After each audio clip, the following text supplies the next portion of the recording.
જે ભૂતકાળ, વર્તમાનકાળ અને ભવિષ્યકાળનો સમન્વય, જે બદલાતા વહેણ સાથે ખૂબ બદલાતા રહે છે. હું સમય. આજે આપને એક અલમારી ખોલી કંઈક દેખાડવા માંગુ છું, જે છે ઇતિહાસની અલમારી, જે છે પરિવારની અલમારી, જે ઇતિહાસના પાનાઓમાં ભૂતકાળ બની સંગ્રહાય પણ સચવાય નહીં. મને યાદ આવે છે પરિવાર, એકબીજાના સહવાસ સાથેના સ્નેહતંતુઓથી જોડાયેલું જીવન. પરિવાર જેની ગળથૂથીમાં વણાયેલી છે કુટુંબ પ્રિયતા, કૌટુંબિક વાત્સલ્યતા. પરિવાર જેમાં ઉચ્ચ સંસ્કાર, ઉચ્ચ ખાનદાની ને ઉદાર વિચારસરણી રચાયેલી હોય. પરંતુ આ ઇતિહાસ એક અલમારીમાં જ સંગ્રહાઈ ગયો. મને યાદ આવે છે એ સમય હતો પરિવારમાં એકબીજાના પડ્યા બોલને ઝીલવાનો. એ સમય હતો પરિવારમાં એકબીજાના નિર્ણયોની સ્વીકૃતિનો. એ સમય હતો પરિવારના વડીલોની નેતૃત્વના સ્વીકૃતિનો. એ સમય હતો પ્રેમ, હૂંફ, લાગણીનો. એ સમય હતો આદર, મર્યાદા ને પૂજનનો. પણ મને દુઃખ છે આજનું. આજે સૌ પાસે પૈસા છે પણ પ્રેમ નથી, પ્રતિષ્ઠા છે. આજે સૌ પાસે સંપત્તિ છે પણ સંસ્કાર નથી, સ્વચ્છંદિતા છે. આજે સૌ પાસે દ્રવ્ય છે પણ દયા નથી. આજે સૌ પાસે મોબાઈલ છે પણ જીવનના મૂલ્યો નથી. આજે ટેકનોલોજીથી દુનિયા ટૂંકી થઈ છે પણ પરિવારના બે સભ્યો વચ્ચે અંતર વધતા ગયા છે. કદાચ એટલે જ આ ઇતિહાસની અલમારી એ જ ઇતિહાસ બની પાનાઓ લઈ બંધ થઈ ગઈ. નિરાશ થવાની જરૂર નથી, ઉપાય છે. આજે આપણે ખોલીશું આ અલમારી. હા, જો આ નીરજ ગોલ્ડ મેડલ લાવ્યો. તું ક્યારે લાવીશ? આવતા જન્મમાં. રમણ, બેસ બેસ. ઓહો, વાહ ભાઈ, આવો પિંકેશ, આવો કાકા, કેમ છો? કેમ રમણ, સારું છે? તબિયત સારી છે ને? આ તો અહીંયાથી નીકળતા હતા એટલે પપ્પાને કીધું ચાલો મોટા પપ્પાના ઘરે મળતા અરે બહુ જઈએ. સારું કર્યું એટલે ભાઈ, બહુ આવી સારું ગયા. કર્યું. આમને જર્મની જવાનું હતું ને, શું થયું? અરે એ તો ભાઈના લગન થાય એટલે તરત જ આપણે જર્મની. જર્મની. પણ લગનમાં જો એમ જલસો પડી જવો ડિસ્કો જોઈએ, કરવાનો. Disco dance. કાકા બધાય આવવાનું છે હો.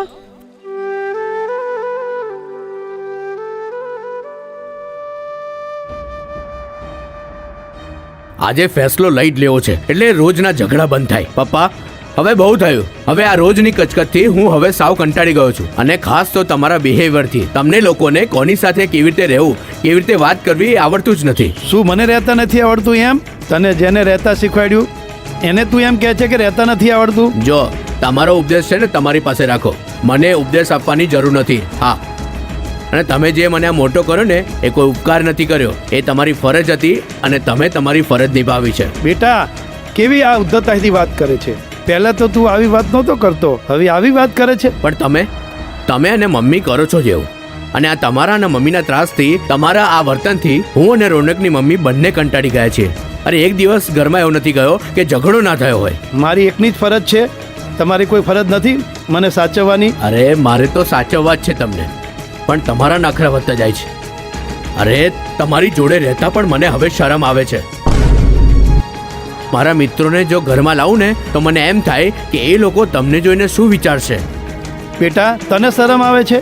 તું નાનો હતો ત્યારે ડૉક્ટરની સલાહ મુજબ અને મીઠાના પાણી અને પોતા જોડે રાખતા, અને તને જેવો તાવ ચડે તરત જ પોતા મૂકી દેતા. આ રાખતા અમને શરમ ન આવી અને તને અમને રાખતા શરમ આવે છે? અરે જે હોય એ, મારે છે ને કંઈ સાંભળવું નથી.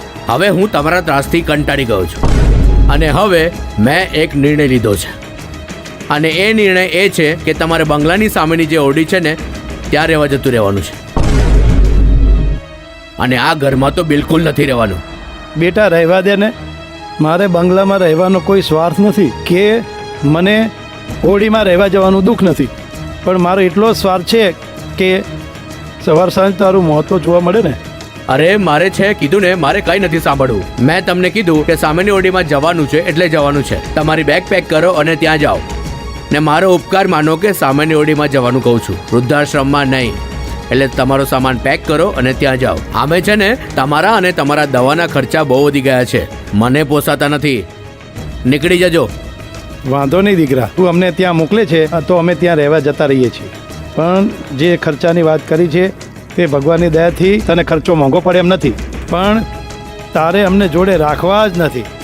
અને હવે ખર્ચાની વાત કરી જ છે તો સાંભળ, અમારા ખર્ચા તને ગણાવું. અમારો તો છોડ, તારી માનો ખર્ચો ગણાવું કે તારી માના ખર્ચામાં તું પહોંચી વળે એમ નથી. ને હું કેટલાય દિવસથી તારું વર્તન જોઈ આ બિલ જોતો હતો, પણ ભગવાનને રોજ પ્રાર્થના કરતો હતો કે આ બિલ મારે તને ક્યારેય ન આપવું પડે.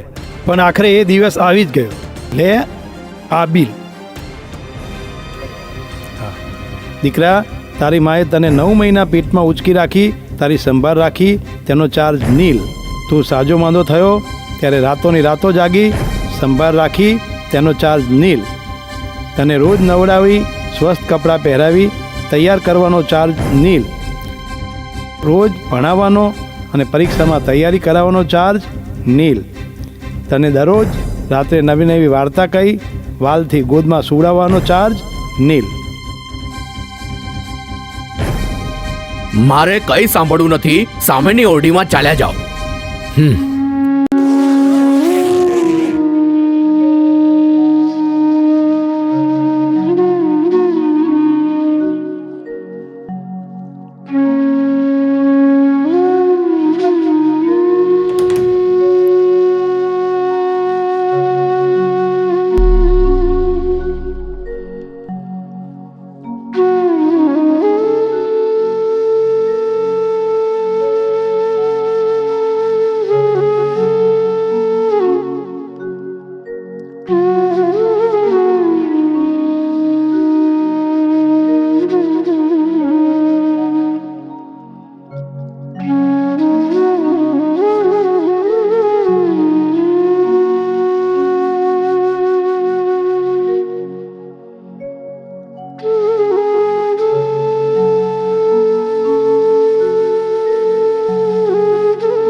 રોનક, તૈયાર થયો કે નહીં? અરે તને સ્કૂલે ડ્રોપ કરી દઉં, ચાલ જલ્દી. હા પપ્પા, ચાલો રેડી જ છું.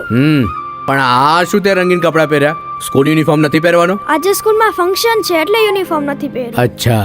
દાદા ક્યાં છે? એ શું દાદા દાદા કરે છે? કયો ને પપ્પા, દાદા ક્યાં છે? સારું ચાલ, હું એમને જ મળવા જાઉં છું, તું પણ ચાલ. ચાલ. દાદા. અરે દાદાની દીકરી, આમ ઊભો રહે. લો પપ્પા, આ બેલ પકડો. કોઈ પણ કામની જરૂર હોય કે પછી જમવાનો સમય થાય ત્યારે આ બેલ વગાડી દેજો,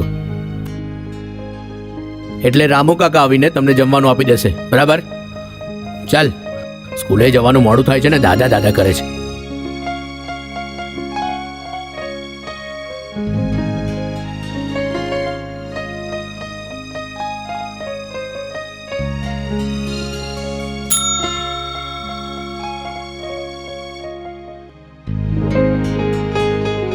જમી લેજો.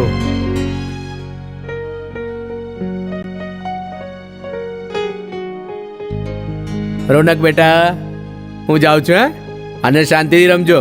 ભૂખ લાગે તો જમી લેજો. હે, મને આવતા જરા મોડું થશે. હા, શાંતિથી રમજો. બાય. હા, હમણાં આવું.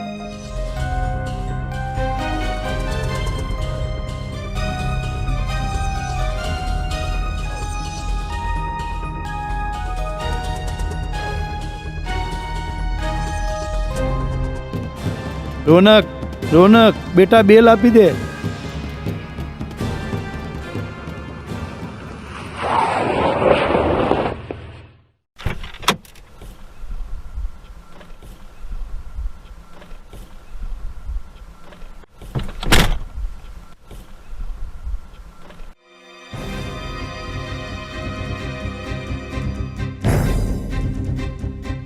જનક, બેટા જનક, શું છે પાછું તમારે?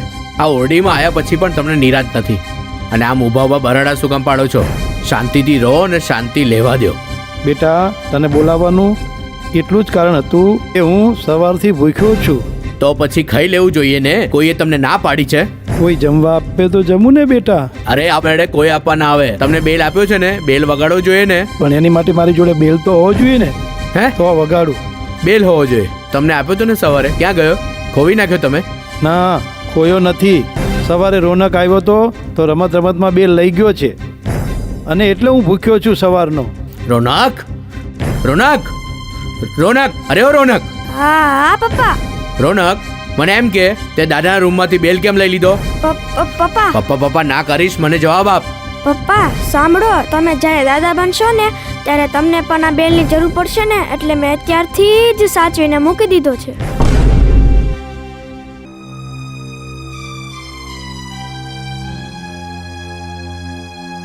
પપ્પા, અરે પપ્પા, મને માફ કરો, મને માફ કરો. શું થયું બેટા? અરે બેટા રહેવા દે. તને તારી ભૂલ ઓળખાણી એ જ બહુ મોટી વાત છે. અને સોરું કસોરું થાય પણ માવતર કમાવતર ન થાય. અમે જ તારી ભૂલનું ખોટું લગાડીને ચાલશું તો કેમ ચાલશે?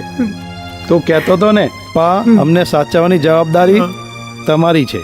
તારી ભૂલોને માફ કરવાની જવાબદારી પણ અમારી જ છે. એટલે મને તારું કંઈ જ મનમાં નથી. બેટા એક વાત યાદ રાખજે, તું ગમે એટલો મોટો થઈ પણ અમારા માટે તું નાનો જ છે. મને માફ કરો પપ્પા. તમારે છે ને હવે અહીંયા નથી રહેવાનું. તમારે મારી સાથે ઘરમાં રહેવાનું છે. આજ પછી તમે જે કહેશો એ ઘરમાં થશે.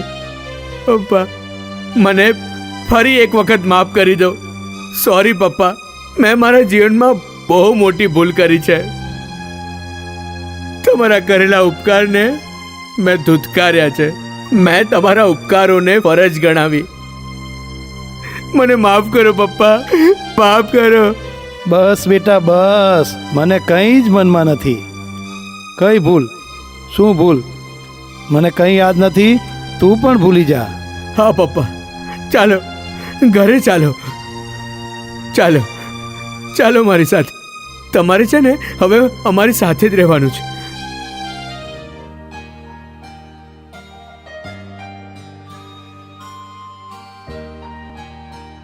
બાપુજી, ઓફિસ જાઓ. ખુશ રહે બેટા તું. હા, વાહ પપ્પા.